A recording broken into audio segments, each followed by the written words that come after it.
আসসালামু আলাইকুম গাইস, কেমন আছেন? ঈদ মুবারক সবাইকে। যে যেখান থেকে আমার এই ভিডিওটি দেখছেন, আজকে শপিং মলে আসলাম। দেখুন বিদেশে বিদেশে ঈদের দিন মানুষ শপিং মলে কেনাকাটা করতে আসে। একটা শপিং মলে সব ধরনের কিছু আপনার জিনিস, আপনার যাবতীয় যা লাগে সব পাওয়া যায়। তো এই দেখুন, এইবার লিফটে থেকে নামবো। আমি এবার হচ্ছিলাম কাপড়ের সাইটে, যেখানে শার্ট প্যান্ট জামা কাপড় ইত্যাদি সব পাওয়া যায়। এই দেখুন মানুষ লিফটে উঠতেছে উপরে আপনার কেনাকাটা করার জন্য। তো সবাই এই ভিডিওটা দেখুন এবং ফেসবুক থেকে যারা দেখবেন কমেন্ট করুন, স্টার দেন আমাকে আমার এই ভিডিওতে।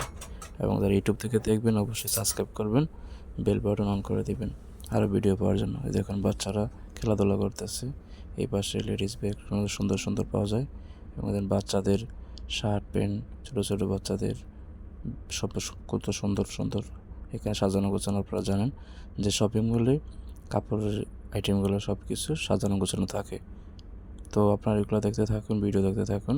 তো একটা কথা বলতে হয় যে প্রবাসে বাইরে ঈদের দিনে মানুষ একটু কেনাকাটা করে, কিন্তু বাংলাদেশের সেম না। বাংলাদেশের মানুষ চাঁদ রাতের দিনের আগেই সব কিছু কেনাকাটা করে কমপ্লিট করে সেরে নেয়।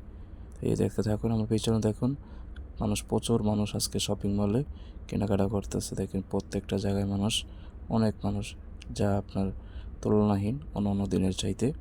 আজকে প্রচুর মানুষ ওরা কেনাকাটা করতেছে। তো আমার কথা হলো একটাই, যে আপনারা তো যে আমার ভিডিও ভালো লাগে অবশ্যই আমার সাপোর্ট করবেন। তো দেখুন এই যে সবাই আজকে ঈদের দিন খুব খুশি, সুন্দর সুন্দর জামা কাপড় পরে তারপরে আপনি কেনাকাটা ঘুরতেছে। বা একটা বিষয় কি, প্রবাসে যতই আপনি কাপড় চোপড় পরেন ভালো থাকেন, কিন্তু আত্মীয় স্বজন রেখে প্রবাসে ঈদ করার যন্ত্রণা কষ্ট, অনেক কষ্ট। এই দেখেন কাউন্টারে সবাই সিরিয়ালে দাঁড়িয়ে আছে। দেখেন, ভালো লাগলে আল্লাহ হাফেজ।